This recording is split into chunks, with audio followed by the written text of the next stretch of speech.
새로운 신약성경 160페이지 요한복음 9장 1절부터 7절까지 봉독합니다. 예수께서 길을 가실 때에 날때부터 맹인된 사람을 보신지라. 제자들이 물어 이르되 랍비여, 이 사람이 맹인으로 난 것이 누구의 죄로 인함이니까? 자기니까 그의 부모니까?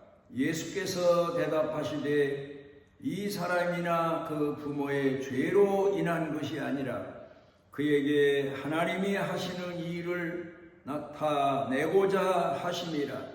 때가 아직 낮임에 나를 보내신 이의 일을 우리가 하여야 하리라. 밤이 오리니 그때는 아무도 일할 수 없느니라. 내가 세상에 있는 동안에는 세상의 빛이로다. 이 말씀을 하시고 땅에 침을 뱉어 진흙을 이겨 그의 눈에 바르시고 이르시되 실로암 못에 가서 씻으라 하시니, 실로암은 번역하면 보냄을 받았다는 뜻이라. 이에 가서 씻고 밝은 눈으로 왔더라.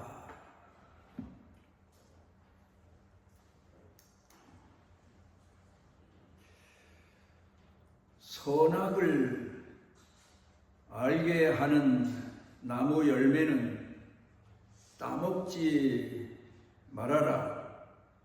먹는 날에는 내가 정령 죽으리라. 하나님께서 에덴 동산에 있는 아담과 하와에게 하신 말씀입니다. 여기에서 하나님께서 아담에게 내가 이 선악과를 따먹는 날에는 정령 죽으리라 말씀을 하실 때에 그 심정이 어떠하셨을까? 내가 죽으면 나도 죽는다. 내가 아프면 나도 아프다. 내가 고민하고 갈등하면 나도 고민하고 갈등한다. 네가 살면 나도 살고 네가 죽으면 나도 죽는다. 아마도 이런 마음을 가지시고 아담과 하와에게 말씀하셨을 것이라고 생각이 되어집니다. 부모들이 나이 어린 자식에게 가르치는 게 참 많습니다. 가정에서부터 또 이웃을 대하는 삶의 자세, 마음가짐, 또 살아가는 과정, 이런 모든 일에 있어서 선구자로서 가르치고 교훈합니다. 그런데 그때에 아직 나이가 어린 자식은 부모가 자신을 가르치는 가르침의 은혜를 깊이를 깨닫기보다는 간섭하신다, 속박하신다, 또 잔소리하신다, 그런 반감을 가지고 반항하거나 생각하거나 불만을 품을 때가 참으로 많습니다. 그런데 부모가 자식에게 교훈하거나 아니면 생활에 있어서 규범을 정해주거나 또 아니면 그 어린 아이에게 징계를 할 경우 부모의 마음이 그 징계를 받거나 간섭을 받거나 교훈을 받는 자녀들보다 더 아프고 더 무겁고 더 안쓰러운 그런 마음을 갖는다는 사실을 자녀들이 나중에 성장해서 자신의 자식을 낳아 키우거나 무엇인가 삶에서 여러 가지 고난을 겪으며 깨닫게 될 때에 비로소 가르침의 은혜, 교훈의 은혜, 심지어는 징계와 징벌의 은혜까지 헤아리게 되는 겁니다. 에덴 동산에서 선악과를 따먹게 됨으로 인해서 인간 세상에 일어나는 큰 사건 두 가지가 있습니다. 첫 번째로는 양의 죽음이요 양의 제사입니다. 신학자들은 그렇게 말합니다. 벌거벗어서 자기 수치를 가리기 위하여 나무 잎을 따서 치마를 만들어 두르고 숨고 다니는 아담과 하와를 하나님이 찾아오시면서 그냥 오신 게 아니고 가죽 옷을 가지고 오셔서 입히셨는데 그 가죽 옷이 바로 양이 죽임을 당하고 양의 가죽을 벗겨서 옷을 만들어서 아담과 하와에게 입히셨다. 그렇게 해석을 합니다, 신학자들이. 그리고 먼저 믿음을 가진 아담의 둘째 아들 아벨이 하나님의 깊으신 뜻을 헤아리고 양을 치는 목자가 되어서 생활하며 하나님 앞에 양을 잡아서 제물로 바치는 제사를 드리기 시작을 합니다. 그러니까 사람의 죄 때문에 양이 희생되기 시작을 했단 말입니다. 양의 제사가 시작된 겁니다. 그런데 여기에 있어서 양의 죽음과 양의 제사가 곧 사람의 죽음을, 영원한 죽음을 대신한다는 사실을 비로소 이 믿음을 가진 사람들은 하나님의 성령의 감동을 받아서 깨닫기 시작을 했을 거고, 그러나 여기서 또 하나, 그 양의 죽음이 사람의 죄값을 다 해결하느냐 하면 그것은 하나의 그림자일 뿐이고, 실제로 사람의 죄값을 대신하기 위해서는 하나님의 죽으심이 숨겨져 있다는 신앙적 비밀을 비로소 사람들은 나중에서 깨닫게 되는데, 이사야서를 보게 되면 거기에서 많은 내용으로 하나님께서 이 땅에 오셔서 그 아들을 독생자를 보내셔서 메시아로 보내셔서 그분이 그동안 믿음을 가지고 양의 제사를 드리던 구약 시대의 모든 성도들의 죄값을 대신 치루어 주시고, 그 예수 그리스도를 믿는 예수 그리스도 이후의 모든 성도들의 죄값을 다 치루어 주신다는 사실을 이사야가 아주 상세하게 하나님의 성령의 감동을 받아서 선지자로 그 백성을 깨우치기 시작을 합니다.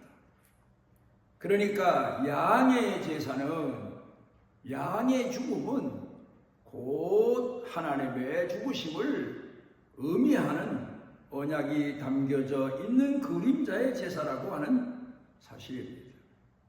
양의 제사, 이 제사를 생각할 때 가끔 제가 어렸을 때에 제가 살던 동네에서 있었던 일들을 생각해 볼 때가 있습니다. 저 어렸을 때만 해도 동네에서 1년에 한 번씩 가을 추수 끝날 때쯤 해서 산치성이라고 하는 산에 가서 제사를 드렸습니다.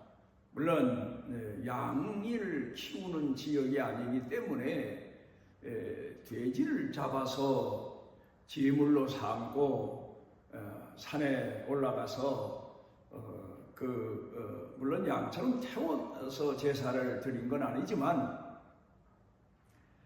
나무를 베어서 위에다가 돼지를 잡아 제사를 드리는데, 그 제사 드리는 제주로 선정된 사람들은 며칠 동안을 성결한 마음을 가지고 지내야 되는 법칙이 있습니다. 제 작은 아버님께서 한번 동네에서 돌아가며 제주가 되는데, 작은 아버님이 제주가 되신 적이 있었습니다. 그런데 그 법칙이 바로 부부간에 같이 잠자는 것도 며칠을 금해야 되고, 또 하나는 부정한 것을 만져도 안 되고 보아서도 안 되고, 마치 제사장들에게 정해진 규칙과 같은 이제 그런 규칙이 있었던 것 같아요. 그래서 그 기간 동안에 가까운 집안에 장례가 나도 거기를 가지 못하시고, 그리고는 정결한 마음으로 계셨다가 목욕 제기하고, 그리고는 날짜가 되면 산에 올라가서 제물을 나무 위에 올려놓고, 그리고 절을 하며 제사를 지냈던 그런 기억을 제가 합니다. 우리가 보면은 우리 한국의 옛날부터 전통적으로 내려오는 습관 중에, 관습 중에, 구약 시대의 이스라엘 백성들에게 가르쳤던 성경적인 풍습이 몇 가지가 어떻게 해서 그랬는지 몰라도 우리나라까지 전수된 걸 생각해 보면 참 신기하다, 그런 생각을 합니다만은, 근간에 많은 학자들 중에는 이스라엘 구약 시대에 이런저런 일이 동양인 우리나라까지도 전해졌다, 그런 연구 결과를 발표하는 사람도 없지 않아 있긴 있습니다만, 어떻든 그리고 또 하느님에 대한 그런 제사, 왕궁에서 있었던 제사나 여러 가지 일들을 보게 되면 참 하나님의 긍휼하신 은혜가 옛날 아주 우리나라 복음이 들어오기 전에도 우리나라에 전해졌던 그런 걸 생각해 보면 참 그것도 큰 은혜가 아닐 수가 없습니다. 또 하나, 여기서 아담과 하와가 선악과를 따먹음으로 인해서 일어나는 또 한 가지 사건, 그건 바로 인간들에게 부여된 고난입니다. 고난의 의미가 참 깊습니다. 고생을 하고 고통을 겪고 아픔을 겪고, 그런 가운데서 사람들은 하나님을 찾게 되고 자기 자신을 돌아보게 되고 자기 자신의 삶을 반성해 보게 되고 회개하게 되고, 그런 의미에서의 고난이 인간 삶에 부여가 된 것을 우리가 성경을 통해서 알 수가 있습니다. 하나님께서 아담과 하와에게도 직접 땀 흘림과 또 그런가 하면 해산의 고통, 이런 것들을 말씀하셨는데, 바로 이런 사건을 주신 것도 하나님께서 바로 그 택하신 백성들, 이스라엘 백성들에게, 믿음을 가진 사람에게 깊은 뜻을 담아서 허용하신 겁니다. 고난을 주신 의미가 깨닫게 하시고 낮아지게 하시고 돌아보게 하시고 하나님을 찾게 하시고, 그런 의미가 담겨져 있는 걸 봅니다. 그래서 이스라엘 백성들에게 하나님께서는 후에 십계명을 주셨는데, 제가 생각해 볼 때에는 십계명과 함께 또 한 가지 계명은 고난의 계명을 주신 게 아닐까, 고난 자체가 하나님이 주신 계명이 아닐까 하나님을 찾고 하나님께 돌이키고 자기 자신을 돌아보는 그런 계기를 주신 게 아닌가 하는 것을 성경을 통해서 깨닫게 되고 우리가 우리 삶을 통해서 깨닫게 됩니다. 우리가 하나님의 말씀을 가슴에 담고 삽니다마는 때로는 하나님의 말씀의 기준이 돼서 우리가 회개할 때도 있고 깨달을 때도 있고 정신 차릴 때도 있지만 고난을 당할 때 또 깨닫고 정신 차리고 돌이키고 하나님의 선하신 뜻을 다시 마음에 새기고 참 그럴 때가 많습니다. 인간은 살아가면서 이렇게 하나님으로부터 하나님을 찾고 생명을 회복하고 하나님께 돌아오는 그런 계기가 하나님께서 인간들에게 주신 특별하신 은총이라고 하는 사실을 우리가 생각하게 됩니다. 사람에게 있어서 가장 큰 문제가 뭘까? 심리학자 마틴 셀라그만이라고 하는 학자는 우울증 환자에 대해서 연구를 해서 발표를 했는데 이런 얘기를 하고 있습니다. 세 가지의 내용이 있는데 첫째로는 우울증은 영구성을 가진다는 겁니다. 한 번 걸리면 헤어나기가 그렇게 힘든 겁니다.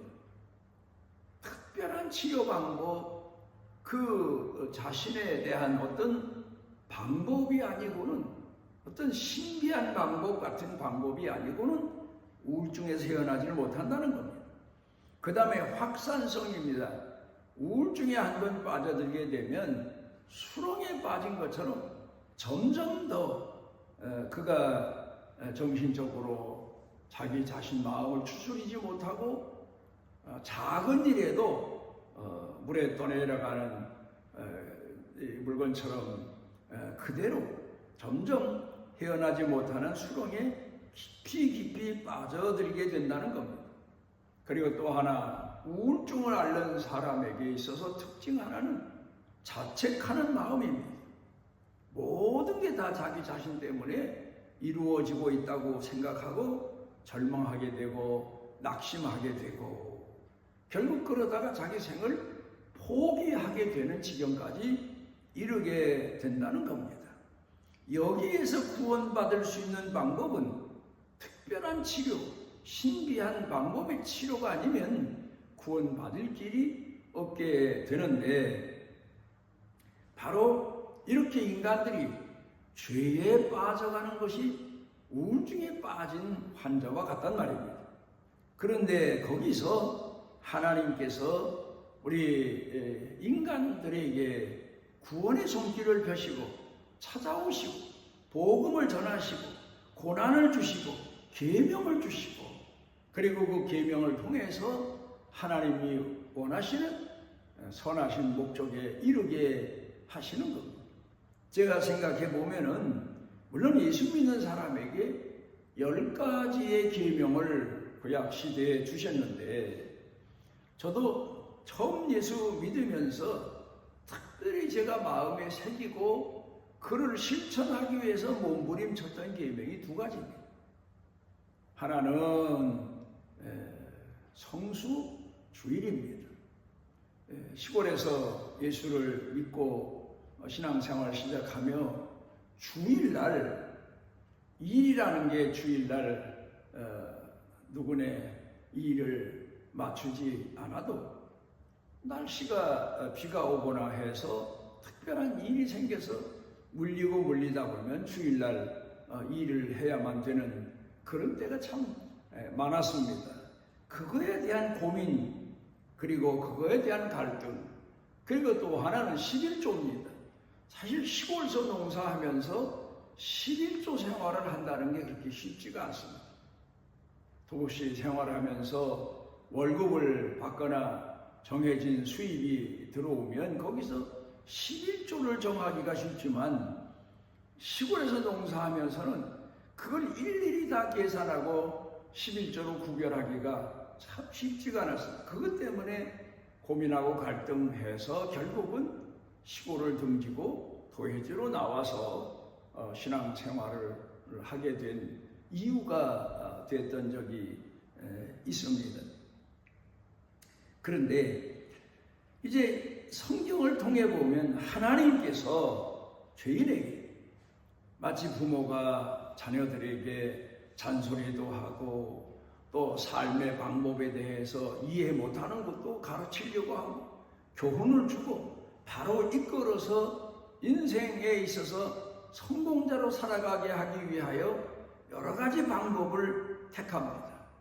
그게 어렸을 때에는 모든 게 다 부담이 되고 힘에 겨웠고 어려운 시련이고 그러면서 부모를 회피하기까지 하는 지경에 이르는 것처럼 하나님께서 타락한 인간에게 부패한 인간에게 구원의 길로 나아가고 그 생명이 구원받고 영원히 구원받는 그런 방법으로 나아가게 하기 위해서 깨닫게 하기 위해서 이끄시기 위해서 계명을 주셨고 또 하나는 고난과 역경과 아픔을 동일하게 주셨다는 사실입니다.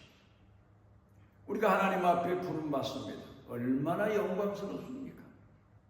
창조주 하나님 앞에 피조물인 인간이 부름을 받아서 성도로 살아간다는 게 얼마나 귀한 영광입니까? 그런데 거기에는 영광만 있는 게 아닙니다. 사명이 주어지게 되고 의무가 주어지게 되고 계명이 주어지게 되고 그래서 어떻게 보면 더 고난을 자초하는 생활이 될 수도 있습니다. 그런데 그게 바로 생명을 얻고 구원을 얻고 영원한 구원의 길로 나아가는 그게 바로 길입니다. 오늘 성경 본문 말씀으로 돌아가서 보면 길거리에서 나면서부터 소경된 사람인지라 달리 삶의 직업을 선택할 수 없어 생명을 유지하기 위하여 구걸하는 길밖에 없었습니다. 구걸하고 앉아있는 사람이 소경입니다. 그러면 예수님께서 오셔서 그 머리에 손을 얹어 안수해서 병을 낫게 하시든가 아니면 말씀의 능력을 가지신 하나님의 아들 아닙니까? 그러니까 내 눈이 밝아져라 그렇게 말씀만 하셔도 그 소경의 눈이 떠질 수 있습니다. 그런데 예수님이 땅에다가 침을 뱉으셔서 진흙을 이겨서 그 진흙을 소경 눈에다가 발라주십니다. 생각을 해보십시오. 우리가 어쩌다가 티눈 하나만 눈에 들어가도 도무지 괴로워서 견딜 수가 없는데 침을 땅에 뱉으셔서 진흙을 이겨서 그 진흙을 눈에다가 발라주셨으니 물론 눈을 꼭 감고 눈 밖에만 발라주셨는지 눈뜬 소경 눈에 그 흙을 바르시는 바람에 그 티가 모래가 흙이 눈으로 들어가는지 모르겠어요. 그럴 때 들어갈 수도 있겠지요. 얼마나 고통스럽습니까? 그냥 예수님께서 실로암 못에 가서 내 눈을 씻어라 그렇게만 말씀하셔도 얼마나 좋겠습니까? 물론 거기까지 실로암 못이 가깝게 있다고 하더라도 거기까지 걸어가는 노고와 수고가 필요하지만 거기다가 눈에다가 진흙을 이겨 바르신 고통까지 더해 주시고 가서 씻어라 그렇게 말씀하십니다. 거기에 참 깊은 의미가 담겨져 있습니다. 우리가 예수 믿고 나면 하나님이 우리에게 원하시는 뜻을 깨닫게 되고 사명감이 주어지게 되고 하나님의 자녀로 하나님의 일꾼으로 하나님 앞에 충성해야 되는 여러 가지 어려운 일들이 부여될 때도 있습니다. 그런데 바로 그러한 과정을 통해서 더 하나님 앞에 나가게 되고 더 깨어나게 되고 더 충성을 구하게 되고 더 몸부림치게 되고 그러면서 우리 믿음이 성장해 가게 되고 결국은 끝내 하나님께서 원하시는 우리가 생명에 이르게 되고 구원에 이르게 되고 치료에 이르게 되고 하나님의 은총을 누리는 자로서 삶을 살아가게 되는 것을 여기서 생각해 보게 됩니다. 이 소경은 그런 가운데서도 믿음이 잃지 않고 실로암 못에 가서 자기 눈을 씻었더니 정말 깨끗하게 눈이 치료되면서 밝은 세상이 보여지게 된 겁니다. 오늘도 우리는 우리에게 주신 계명들에 대해서 깨어서 그 말씀을 붙잡고 그 말씀대로 순종하고 충성하기 위해서 때로는 몸부림칠 때도 있고 갈등할 때도 있지만 온 힘을 기울여서 충성할 때도 많습니다. 그런가 우리가 고난을 당합니다. 역경을 당합니다. 아픔을 당합니다. 시련, 고통에 휘말릴 때도 있습니다. 그렇지만 그런 일로 인해서 더 하나님을 의지하게 되고 찾게 되고 하나님께 나아가서 하나님이 우리에게 숨겨놓으신 비밀한 응답, 구원의 은혜를 누리게 되고 생명의 은총을 누리게 되고 치료의 능력을 체험하게 되고 그러면서 사신 하나님의 사랑 안에 거하는 축복된 신앙인으로 살아갈 수 있게 되는 겁니다. 기도하십니다.